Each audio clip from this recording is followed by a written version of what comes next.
ให้น้องคือเก่ากันโทรหาเนาะนี่เพลงแล้วตัวนี้ที่นี่ทุกคนเลยนี่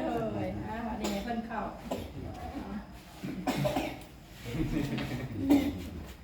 แต่มันแพงไปได้นะเนี่ย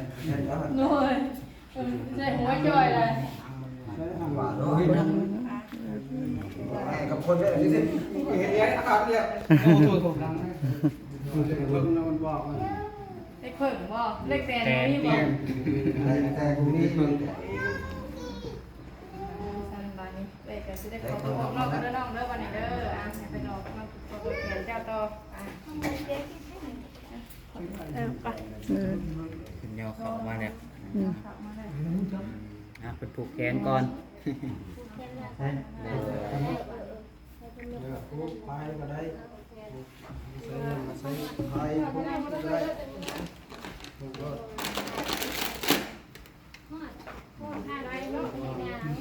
ทำหน้าเราบอกจับแล้วถ้าออกไปนอนนาได้เดี๋ยวมันจะจับตัวมาจะบอกลูกขายในบ้านในบ้านนะคนเราบอกจำมาแล้วถูกแล้วผมไม่ได้บอกคนมาฟังซื้อพอไปนอนยาเนาะ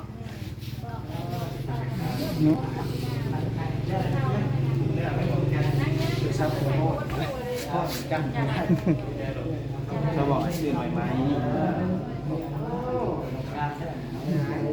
นึกกันนะไปเยอะไปเยอะยังมีอยู่อะไรทำไมทำอะไรนะ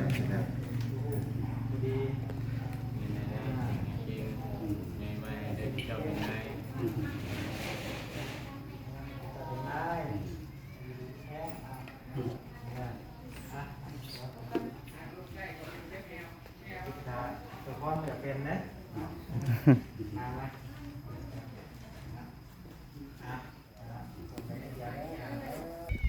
โอเคผมเป็นพี่น้องเนาะทั้งมาตากาเสด็จก่อนตัว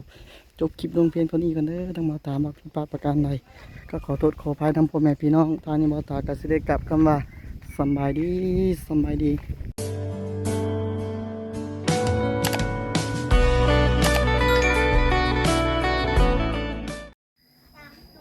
พ่อแม่พี่น้องเลยเนาะเปิดปากมาเมื่อนี้กับทางเบาตากันอยู่บ้านเสาเตียวเนาะมื่อนี้หรือว่ามีงานสุขขอทางเสาเตียวกันเนาะพ่อแม่พี่น้องเนาะมื่อนี้กับทักทายสมัยดีบอกว่าจะเป็นพี่น้องภายในประเทศและนอกประเทศกาขอยินดีต้อนรับเข้าสู่ช่องเบาตาบ้านเฮาคือเก่าพ่อแม่พี่น้องเลยเนาะโอเคเนาะทางเบาตาก็จะได้กลับไปทักทายสมัยดีทางเพิ่นก่อนพี่น้องเนาะทางเพิ่นกับว่า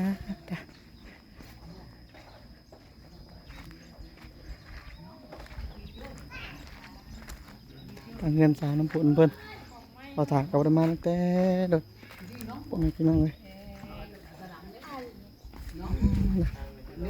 สบายดีเด้อสบายดีโอ้ยชื่อพี่ยังชื่อเนี่ยคนนั้นคนนี้แม่นแล้วเห็นคอยเบิ่งยังคือเก่าเอาโมกันได้กันเอาตั้งไม่หนักโมกันไปเลยโมกันเมียกันแล้วตัวกันแล้ว นี่ว่าเรียบร้อยวันนี้เนาะคือตาตัวเนี่ยนี่บันนี้แล้วมาดิเสร็จแล้วอ่านให้ฟังกันเด้อเด้อที่เขียนที่บอกและเขียนชื่อพ่อสาธารณไปศาสนาสันติภาพเอกราชสันติภาพวัฒนธรรมพุทธทึกสุขเบาสาวแต่ตัวตีเมืองหนองบ้านที่ใส่เลขที่13นาทีวันที่22เดือน6ปี2525พวกข้าพเจ้าในบ้านสันติไซน์ของคณะเฒ่าแก่เจ้าโบเจ้าโคตรยืนตามสองฝ่ายเห็นดีพร้อมกันที่ขอสิทธิขอร้องสาวแก่นางจอย31 ปีนุ่งข้าวเป็นประชาชนบ้านสันติไซน์ในเมืองมาใส่ตัวลงคือบ่ข้าวความคำมีการซึ่ง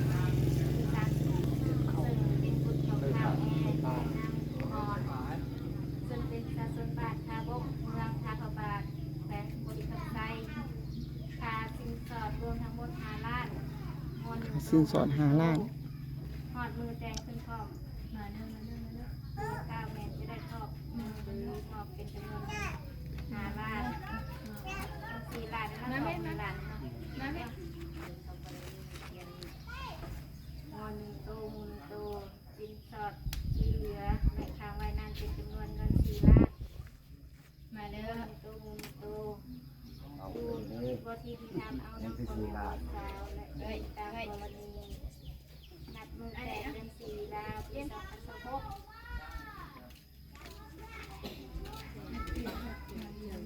หิดไฟกับเฮาหิดไฟกับแตงเองเนาะบริเกียรแตงเองหิดเองไฟไปก่อนจะเล่นตามกรณีอีกหมูจะโตไก่6 โตใช่เลยบ่เงาช่องม่วงมาช่องมวย มวย10 ใบมวย8 ใบ ถ้วย8 ใบ แล้ว ตัดสะบัดไฟใส่ในมือมีกระลำ มือแต้งนะหากมือแต้งเขาจะได้ตกแต่งให้เขาผิดเขาผิดแก่เลย ชื่อก่อนเองเขาเนี่ย ชื่อเองกันแล้วชื่อเองเขาก็ใช้เองกันแล้ว เป็นถ้วยกับเจ้าชื่อกับตกเจ้าเองเป็นหม้อตกของเจ้าเองใครหาเองก็ได้ เป็นยุ่งเขานะคือเขา ผิดเขาผิดแก่ชื่อ ของมึงเนาะ เจ้าบ่าวทอนคำทอนคำ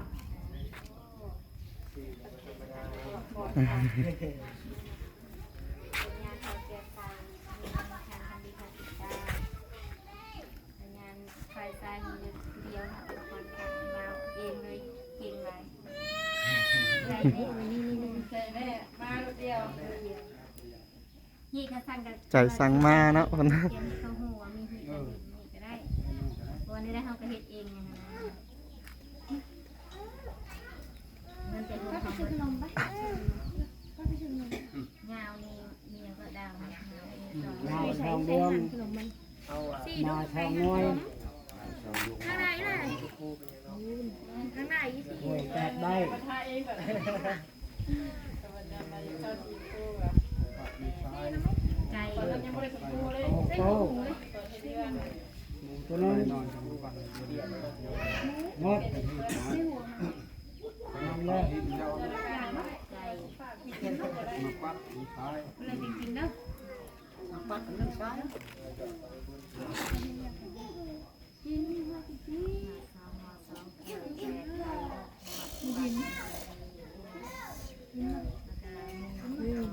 โอ้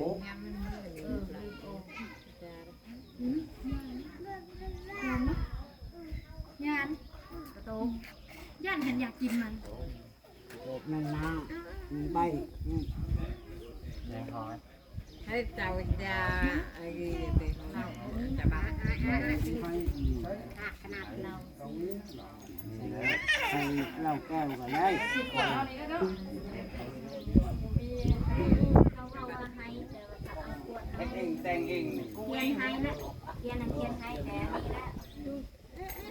เสียปากปากมันที่เราตกของเราเทียนหัวเทียนแต่ดอกนี่เอาแต่ที่แม่อยู่แต่เขาเทียนหัวบ้านเจอแล้วแต่นี่ใส่เลยอะไรกันบ้างใส่เนี่ยชื่อเขา เก็บไว้รักษาไว้เยอะ ไว้ ทางสุดท้ายได้ป่ะเดือนสุดท้าย หรือว่าครบสำเร็จวันนี้เนาะหรือว่าเขียนใบ ในชามของพวก เขียนในบ้านเพิ่นเขียนไว้นั่นก็เรียกว่าบันทึกหรือว่าครบเป็นที่เรียบร้อยบัดนี้ แขนเนาะแขนแล้วก็ได้กินข้าวกินน้ำเรียนพอเราเนี่ย กินข้าวกินน้ำ มา มัน งานมาใหญ่แล้วอยู่ต่อ แรง ขอดมานี่ก็ได้แต่อยู่นอกนี่แหละ มาแล้วอยู่บนกว้างๆ ให้บุญแขนให้กินข้าวกินน้ำก็ได้ ชาติหน้าเนี่ยเจ้า ว่าวันนี้เพิ่นก็สิได้กินน้ำพ่อแม่พี่น้องกันนะพุ่นเนาะถ้าปัดเนาะก็งามซับคักไปใหญ่มีต้องอยู่พ่อแม่พี่น้องกันเนาะ โตเย็บโตหนักรู้อะไรรุ่นรู้ไหน ไปเข้าไป โอ้โหมันก็สิได้กินข้าวกินน้ำบัดนี้ ลูกเรา เ เนาะหมดอยู่เด้เย่อยู่ แล้วแหละเนาะ เย่อยู่โรงยางเลยนี่ ใช่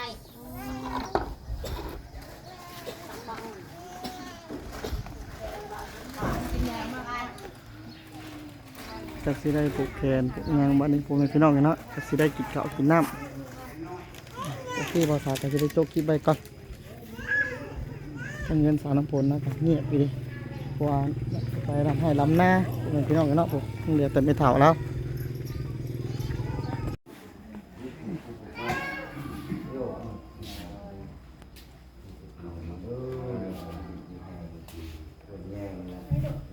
ได้นำเลยเนาะไปที่มากินได้กินนอกกันแหละ โอ้ยมันเพลงให้น้องพวกเก่า กัน เดินกันโทรหาเนาะนี่บ่เพลงแล้วตัวนี้ ที่นี่พ่อใช้ เด้อวันนี้เพิ่นเข้า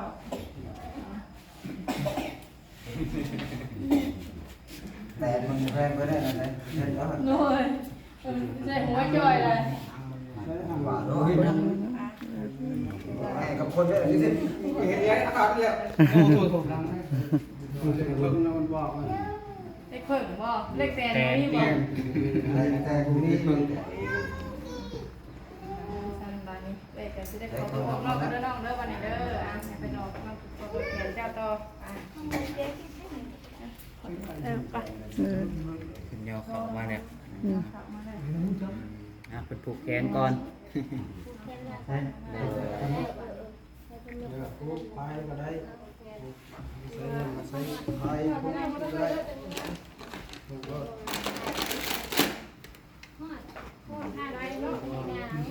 สันหน้าน่ะบ่ ดับแล้วแล้วออกไปนอนนาได้เดี๋ยวจะจัด เขาจับตัวนะ จะบอกลูกขายในบ้าน อ๋อนี่เนาะ ในบ้านน่ะเพิ่นมาบอกเจ้ามาแล้วว่าซั่น ถูกแล้ว ผมไม่ได้บอกคนมาฟังซื้อเขาไปนอนยา มาเนาะ เนาะ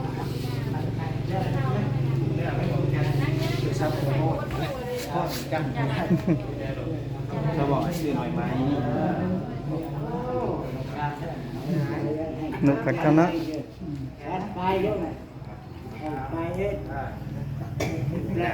ไปเยอะ งานมีแต่บ่ได้สบายเด้อทางบ่ได้นะ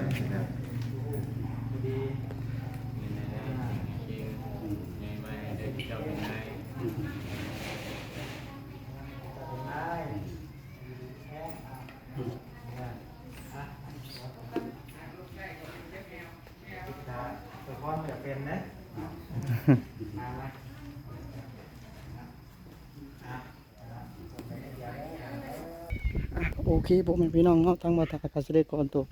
จบคลิปลงเพียงเท่านี้กันเด้อทั้งมาตามมาพิพาทประการใดก็ขอโทษขออภัยทั้งพ่อแม่พี่น้องทางนี้มาตากาเสด็จกลับคำว่าสำบายดี